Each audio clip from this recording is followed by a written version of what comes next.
Welcome to scary গপ্প। Hello বন্ধুরা, আমি আছি প্রকাশ তোমাদের সাথে, আর তোমরা শুনছো স্ক্যারি গপ্প। আজকে অনেক দিন পর আবার নতুন একটি ভূতের গল্প নিয়ে চলে এসেছি তোমাদের পরিবার স্ক্যারি গপ্পতে। যারা এখনও চ্যানেলটিকে সাবস্ক্রাইব করোনি তারা তাড়াতাড়ি চ্যানেলটিকে সাবস্ক্রাইব করে সঙ্গে থাকো। আজকের গল্প শুরু হচ্ছে এক বাইজির কাহিনী। চলো তাহলে গল্পটা শুরু করা যাক।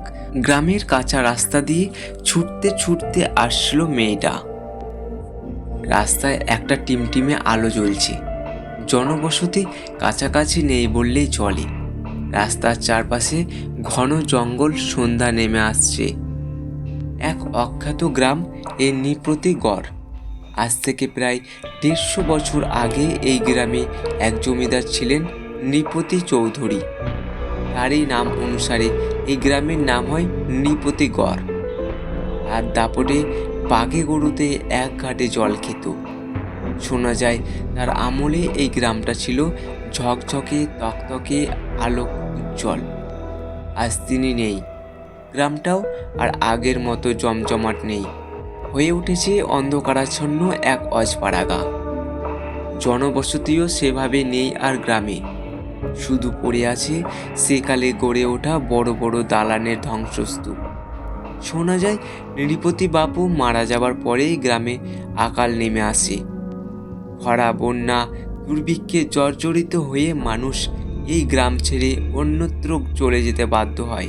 যে মানুষরা নিতান্তই দরিদ্র এবং প্রাণের চেয়ে প্রিয় জন্মভিটের মায়া ত্যাগ করতে পারেনি, তাদের বংশধররাই আজও বিরাজমান গ্রামে। যে মেয়েটা ছুটতে ছুটতে আসছিল সে এ গ্রামের মেয়ে নয়, সে থাকে পাশের গ্রামে পলাশপুরে। সেই গ্রামটা নৃপতিগড়ের মতো এতটা শুনশান না হলেও দিনের আলোটুকু নিভে এলে রাস্তা যথেষ্ট নির্জন হয়ে পড়ে। টিউশন পড়িয়ে ফিরতে রাত হয়ে গিয়েছিল মেয়েটার, তাই দ্রুত পা চালিয়ে ফিরছিল সে বাড়ির পথে। রাস্তাঘাট একেবারে ভালো নয়, বিশেষত মেয়েদের জন্য। মানুষরূপী কিছু হায়না ঘুরে বেড়ায় নির্জন রাস্তায়। দুর্ভাগ্যবশত মেয়েটা তাদের খপ্পরে পড়ল। ওরাই মেয়েটাকে তুলে নিয়ে এলো নৃপতিগড়ে। কোনো রকমে ওদের আঁচড়ে কামড়ে ওদের হাত থেকে মুক্তি পেয়েছে। আর মুক্ত হয়ে ও ছুটছে প্রাণপণে। ওর পিছনে ধাওয়া করে আসছে নারী মাংস লোভী 4টে পিশাচ। ছুটতে ছুটতে একটা পোড়ো বাড়ি দেখতে পেল মেয়েটা। ভাবলো এই পোড়ো বাড়িতে লুকিয়ে পড়লে দুষ্কৃতীগুলো খুঁজে পাবে না তাকে। সেই ভেবে বাড়িতে ঢুকেই একটা থামের আড়ালে ঢুকিয়ে পড়ল সে। কিন্তু বাড়িতে একটা ব্যাপার কেমন যেন অদ্ভুত লাগলো তার। দেখলো বাড়িতে আলো জ্বলছে, অথচ বাড়িটা দেখে মনে হচ্ছে না একেবারেই যে বাড়িতে কেউ থাকে। চারিদিকে ঝোপ জঙ্গল, মাকড়সার জালে ভর্তি। বাড়ির দেওয়ালগুলো ফেটে গেছে, ভেঙে গেছে, সেই ফাটল দিয়ে উকি দিচ্ছে গাছের শাখা প্রশাখা। কিন্তু এই মুহূর্তে এত কিছু ভাবার সময় নেই তার। তাই তাড়াতাড়ি বাড়ির উঠোন ছেড়ে ভেতরের দিকে ঢুকলো। ঢুকতেই এক নুপুরের শব্দ মোহিত করলো ওকে। ভীষণ অবাক হয়ে ও শুনল ভেতরের এক ঘর থেকে আসছে এই আওয়াজ। মেয়েটা পায়ে পায়ে এগিয়ে যায় ভেতরের দিকে, আর ভেতরে যেতেই ও হতবাক। দালানের ভেতরটা কি সুন্দর ঝকঝকে পরিপাটি করে সাজানো। মাথার উপরে জ্বলছে ঝাড় লণ্ঠন, আর চারপাশে রয়েছে অন্যান্য আলো।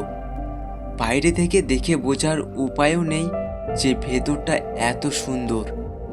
মেয়েটা কিছুটা এগিয়ে গিয়ে দেখল একটা ঘর থেকে আসছে নুপুরের আওয়াজ। ঘরে ঢুকতে গিয়ে মেয়েটা হতবাক। ঘরে নাচছে এক অপরূপ সুন্দরী মেয়ে। তার অঙ্গে কত গয়না, গলায় মণিহার, হাতে মুক্তোর বালা, পায়ে ঘুঙুর, কানে সোনার ঝুমকো, নাকে সোনার নথ, স্মৃতিতে পান্না বসানো টিকলি, আর পরনে ঝলমলে নাচের পোশাক। দেখেই বোঝা যাচ্ছে বড় ঘরের রমণী ইনি। তার রূপ, পোশাক, গয়নায় ছটায় চোখ যেন ঝলসে যায়। আর তেমনি অপরূপ তার নৃত্যকলা। রমণীটি নেচেই চলেছেন এক মনে, আর ঘুঙুরের শব্দে গোটা বাড়ি মোহিত হচ্ছে যেন। মেয়েটার চোখ সরে না, সে এক মনে দেখতে থাকে নাচ। হঠাৎই নৃত্যরতা রমণীর চোখে পড়ে মেয়েটিকে। নাচ থামিয়ে হেসে বলল, ও কি মেয়ে, তুমি বাইরে দাঁড়িয়ে আছো কেন? এসো, ঘরের ভেতরে এসো, বসো। মেয়েটা লাজুক মুখে ঘরে ঢোকে। নাম কি তোমার? জিজ্ঞেস করলো রমণী। রঙ্গনা। আপনার? প্রবাহিনী, লোকে ডাকে প্রবাহ বলে। রমণী বলে, এ বাড়িতে প্রথমবার এলে কিছু মুখে দেবে না, তা কি হয়? দাঁড়াও, আমি শরবত নিয়ে আসি। রমণী চলে গেল। আর ঝলমলে আঁচল লুটোচ্ছিল মাটিতে। হাঁটার সময় ঘুঙুরের আওয়াজ ভরে উঠছিল গোটা বাড়ি। একটু পরেই শরবত নিয়ে এসে হাজির রমণী। শরবতের গন্ধে মম করছিল বাতাস। মেয়েটি চুমুক দিতেই বলল, আহ, কি সুন্দর! এই শরবত আমি নিজের হাতে বানিয়েছি। অসাধারণ হয়েছে, বিশ্বাস করুন। আচ্ছা, আপনি কি এই বাড়িতে থাকেন? হ্যাঁ গো, এই তো আমার বাসস্থান। এখান থেকে কোথায় যাই বলো? এই বাড়িতে আর কেউ থাকে? না গো, না। রমণী বলল, তোমায় আমার পছন্দ হলো না বুঝি, তাই অন্য কাউকে খুঁজছো? তাহলে বলি, এই বাড়িতে আমি থাকি গো, আর কেউ থাকে না। কিছু মনে করবেন না, একটা কথা বলবো? বলো। আসলে বাইরে থেকে দেখে একেবারেই বোঝা যায় না যে এই বাড়িতে কোনো মানুষ বাস করে। সব কিছু কি আর বাইরে থেকে বোঝা যায় গো মেয়ে? বড্ড হাসিতে হেসে পড়ল রমণী। বলল, তাছাড়া আমি যে মানুষ, তাই বা তুমি ঠাউরালে কেন? মানে? মেয়েটা অবাক হয়ে চেয়ে রইল রমণীর কাজল কালো চোখের পানে। এমন সুন্দর চোখ দুটোতে জল দেখা দিল। কিন্তু প্রাণপণে কান্না চেপে রমণী বলল, আমার মতো মেয়ে মানুষদের তোমাদের সমাজ কি আর মানুষ বলে গণ্য করবে গো মেয়ে? আপনি কি বলছেন কিছুই বুঝতে পারছি না। তুস, মাথা মোটা গোমুখ্য মেয়ে কোথাকার। চোখে জল মুছে রমণী বলল, আমার সাজগোজ দেখে বুঝতে পারছো না তুমি? তোমাদের সমাজের ভাষায় আমি পতিতা, নষ্ট মেয়ে মানুষ। যাকে ছাড়ো, অনেক রাত হলো, এবার তুমি ওঠো মেয়ে, বাড়ি যাও। বাড়িতে চিন্তা করবে তুমি ভদ্র মেয়ে, উল্টাও নও আমার মতো, যে দিন শেষে কেউই অপেক্ষা করে না। কিন্তু বাইরে যে বিপদ আছে আমার। ভয় কি গো মেয়ে, আমি তো আছি নাকি? চলো আমার সাথে চলো। প্রবাহিনী চলল আগে আগে, আর পিছন পিছন ভয়ার্ত মুখে চলল রঙ্গনা।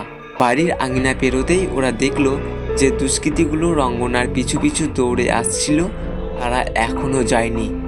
বাড়ির ভেতর ঢোকার সাহস পায়নি বলে বাড়ির বাইরেই দাঁড়িয়েছিল।